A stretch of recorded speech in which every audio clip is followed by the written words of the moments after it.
시사 초점 전남 동부입니다.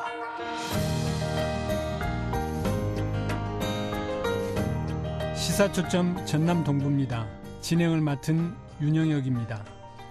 중국의 가장 존경받는 작가로 불리는 왕멍은 자신의 정체성을 항상 배우는 존재인 학생으로 규정합니다. 평생 배워야 한다는 의미로 70대인 자신도 학생이라고 강조한 겁니다.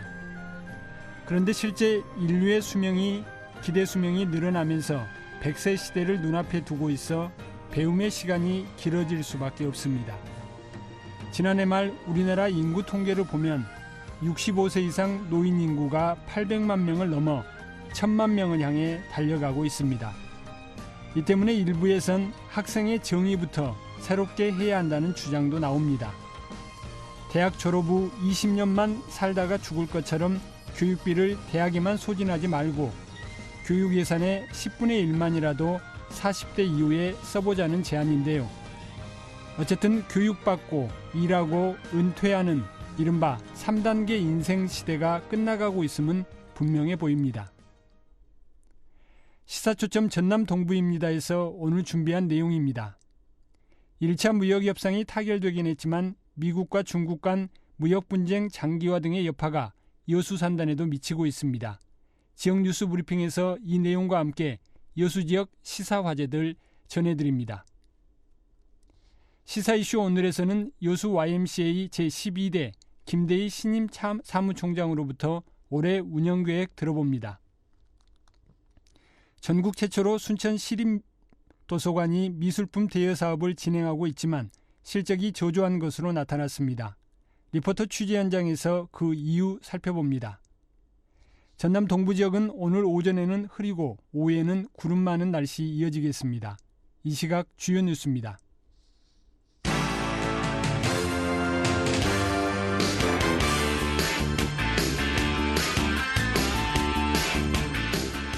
여수 한 어린이집에서 원생을 폭행했다는 내용의 고소장이 접수돼 경찰이 해당 어린이집 CCTV 영상을 확보해 추가 피해자가 있는지를 수사하는 한편 아동보호 전문기관에 조사를 의뢰했습니다.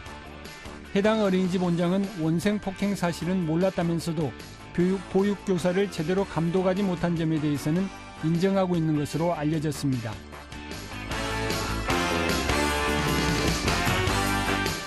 토목건축과 건설기계, 타워크레인 등 3개 직종 건설 노동자들이 여수시청에서 기자회견을 열고 대기업과 건설사가 불법 외국인 인력과 외기 장비 등을 동원해 갈등을 부추기고 지역 건설 노동자들의 생존권을 위협하고 있다며 공동투쟁본부를 구성해 이에 대응하겠다고 밝혔습니다.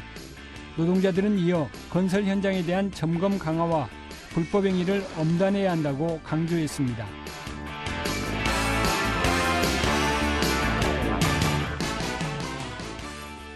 공청정식품단지에 입주한 한 음료 생산업체가 미국 수출용 유자음료 알로에베라 유자를 개발하고 최근 3만 3천 병을 미국으로 수출했습니다.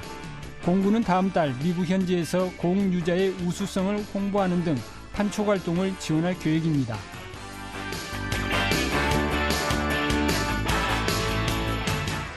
순천시가 올해 도심에 방치된 빈집을 주거 공간으로 바꿔 시민들에게 반값에 임대하는 도심 빈집 리모델링 사업을 추진합니다.